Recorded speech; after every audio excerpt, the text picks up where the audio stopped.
and welcome to this episode of Royal Nature. In today's episode, we're going to be learning all about the pollinators, the birds, the bees, the hoverflies. I'm going to show you how to make a bee hotel for your garden, and we're going to have a look at some baby robins. We're also going on a nature walk with Mrs. Bates around the grounds of school.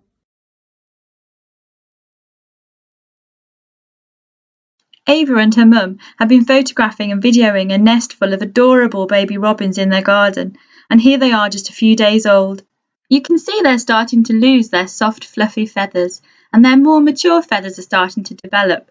It's also starting to get quite cosy in that nest as they're growing quite large. Here we see them at just a few days old, tightly packed in their nest, all soft and fluffy, and they're very vulnerable.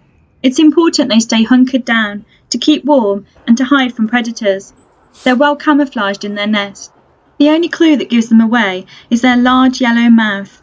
They have a large, brightly coloured gape, so that it encourages the parents to feed them. They have to compete with their other siblings, otherwise they'll starve.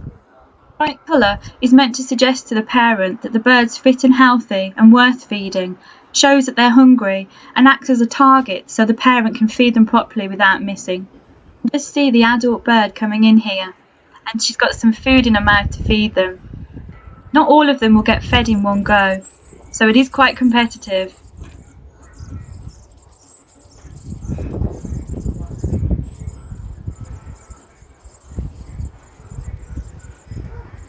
And here they are a few days later. You can see how much they've grown, but they're still hunkering down to keep warm and hidden. In a moment you'll see the parent bird come in. The parent won't go straight to the babies unless they're sure it's safe. They won't want to draw attention to predators. How many chicks can you count? A few days ago, Ava and her mum checked on the nest and found it empty. The young had successfully fledged. They can't fly straight away, it takes them a few days to learn how to, and they're quite vulnerable at this point.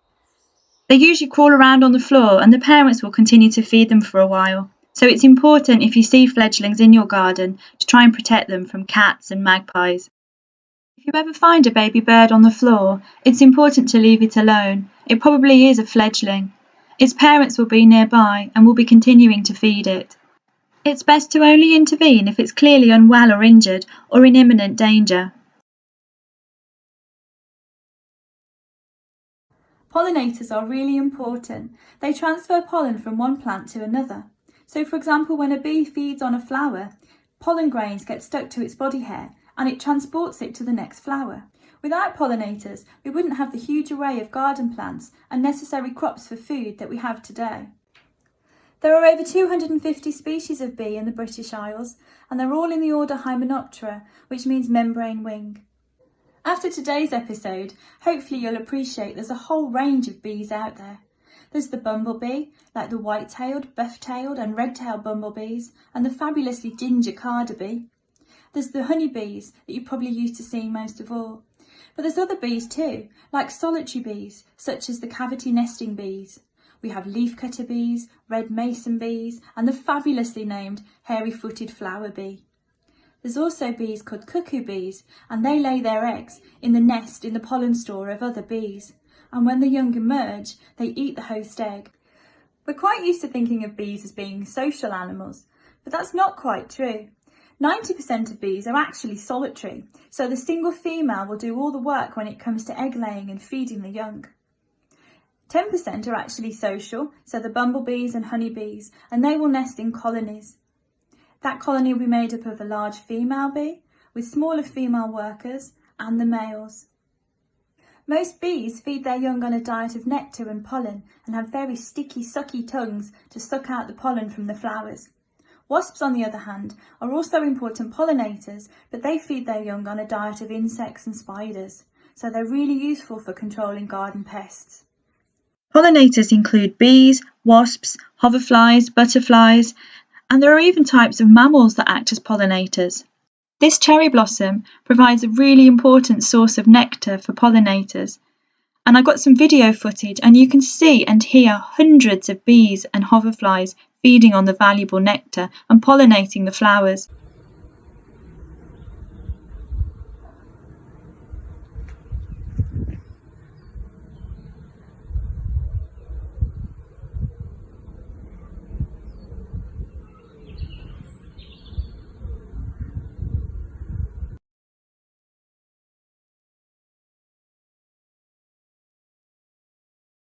It's great that Royal Nature has engaged so many people and involved so many families, even beyond the Royal School. My cousin Helen and her daughter Arabella, aged 4, have been busy looking for bees in their garden and photographed this gorgeous buff-tailed bumblebee. The buff-tailed bumblebee, Bombus terrestris, is a very common bee at this time of year. This one was rescued from my living room. Other common bumblebees you might see are the white-tailed bumblebees and red-tailed bumblebees. This is a red-tailed bumblebee. The female and worker bees are mostly black with a large red tail.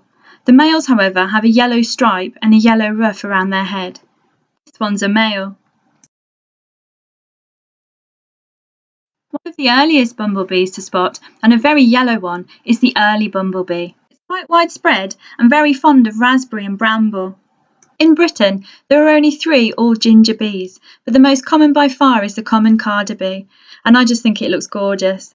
I think this might be my favourite bee of all time, the ashy mining bee. It's very distinctive, with its black and grey or white markings.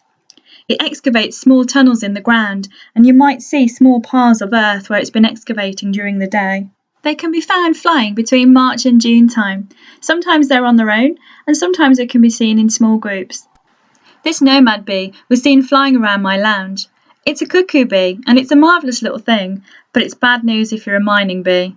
This little mining bee had better watch out. Wasps often get a bad deal, but I just think they're misunderstood. I watched this one for quite some time, chewing the wood off my fence and using it to make its nest. Another pollinator is a hoverfly. These are harmless mimics. They don't sting, and they're the gardener's friend, as they love eating aphids. There's over 280 species of them in Britain alone. They're called hoverflies because of how they fly. They seem to hover in the air.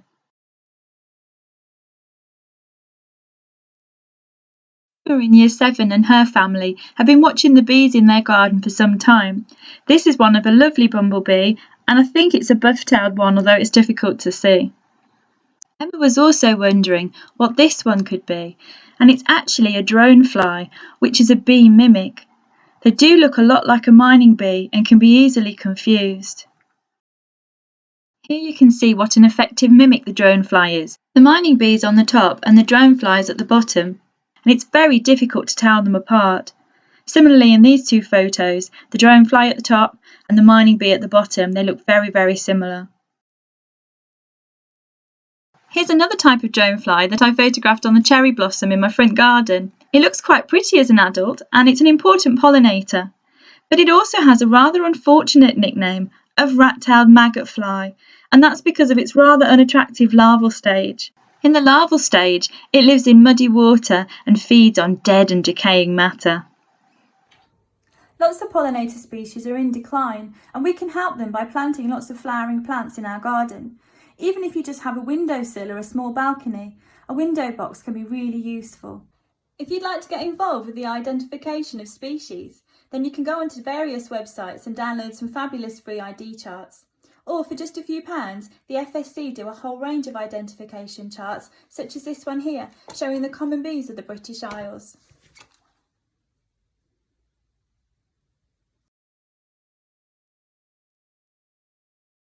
I'm going to show you now an activity that you can try at home.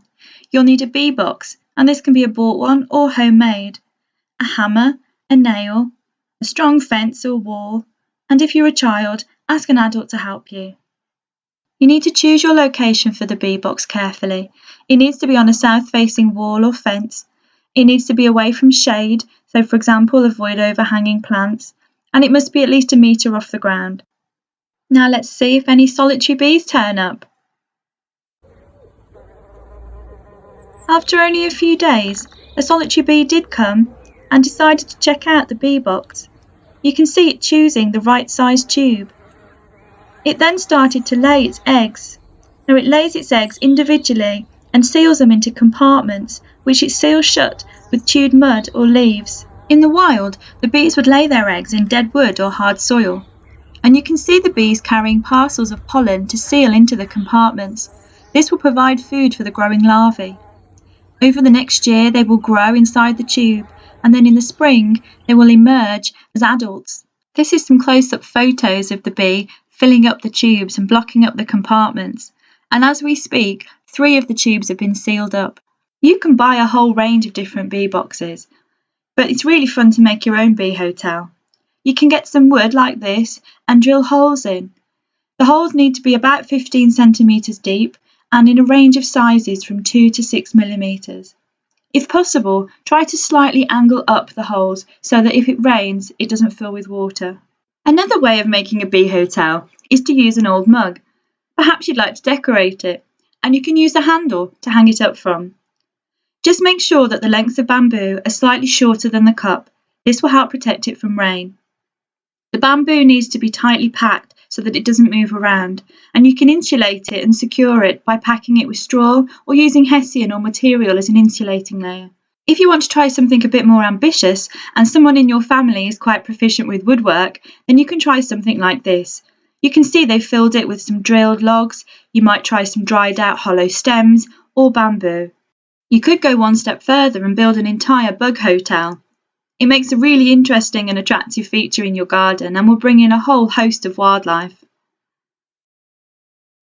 We're going to join Mrs. Bates now as she takes us on a nature walk around the school grounds, looking at trees and shrubs. Good afternoon everyone, and thank you for joining me here at the Royal. I'm standing on the drive down to the primary, and this is going to be another nature walk looking at the leaves of things that you might see as you walk along in people's hedges and in their gardens. So here is a hawthorn bush, very common in hedges and around the countryside. In a few weeks' time, you'll see this covered in beautiful white blossom. You might see some blossom out already. So this is hawthorn with these really distinctive bright green leaves that get darker as the season goes on. It's got some prickly thorns on it to stop, because the new leaves are delightfully lush and delicious for cows and other animals, and so it has thorns on to protect itself from getting eaten. Here's another prickly plant that you will hopefully recognise from Christmas. It is, of course, holly, and you might think that it usually has red berries, but the berries come a little bit later in the year usually. Again, it's prickly to stop things eating it. A common hedge plant, not native to the UK, is privet, but you might well see this in lots of different places. And I remember this from my primary school days because we had stick insects and they loved privet, and we had to go and collect lots of it for them. Now these are horse chestnut leaves. Horse chestnuts at the moment are just coming into flower. They're usually big trees and they have these beautiful candle-like flowers on in white or sometimes in pink. Now this one you can see has been eaten by a leaf mite. There's all sorts of bugs that are affecting horse chestnut trees at the moment, so we've got to protect them to make sure they don't die out. Now this is a yew tree, yew spelled Y-E-W. Now you'll see lots of these around old churches, but also in our very own Royal School hedge. And they were planted in medieval times because they were thought to ward off evil spirits. But we like them today because they're evergreen, just like the holly, which means that they have green leaves all year round. Now these sort of almost star-shaped leaves are ivy leaves. Now ivy is a parasite, which means it grows by twining itself around other plants and feeding off them. You can get all sorts of different ivy. If you have ivy, you might have ivy that's a different colour, or lots of different colours all in one plant, which is called variegated ivy. Like the ivy, here's another parasite, parasitic plant. It's called bindweed, and it has beautiful white or purple flowers later on in the year. It's just getting going at the moment, but it grows like wildfire. Here we have a cherry tree, a wild seeded cherry tree. Got the ends of its blossom has just come off, and we'll see if it has any cherries on later in the year. Now, I spoke about the beautiful horse chestnut flowers, and here they are. This is the enormous horse chestnut tree that lots of you gather conkers from, that's in front of senior school. And here's those lovely candle-shaped flowers. And here's another sort of plant that you'll see quite often in urban environments. It's called box. And it's very thick and dense when it's trimmed, so it's quite often used to make hedges. Here we have a mountain ash tree. You can see it's got lovely white flowers, and later on in the year you'll have red berries, although they are terribly poisonous, so don't eat them. Big leaves. We have the sycamore tree, And you can see, if I just move the camera that way, you can see that's its flower, sort of funny greeny whitey flower there. And these are all over Wolverhampton. They're very common plant to be planted in parks and gardens, and lots of them at the Royal. We have silver birch tree, and you can see that lovely silvery white bark that gives it its name. These are one of my favourite trees, very beautiful. And a bit of Greek mythology for you. It was thought that these silver birches were nymphs that were turned into trees because they're being chased by a god and they wanted to escape him. Thanks for joining me, and I hope that now you'll be able to look out and spot lots of different trees as you go around and about Wolverhampton. Well, I hope you enjoyed today's episode. I hope you look out for all the different bees and pollinators in your garden and perhaps have a go at building a bee hotel. We'd love to see your photos and videos. Or maybe you'll go on your own nature walk and send us the video in. Whatever you do, however you enjoy the garden and the wildlife in your area, stay safe, and I'll see you soon.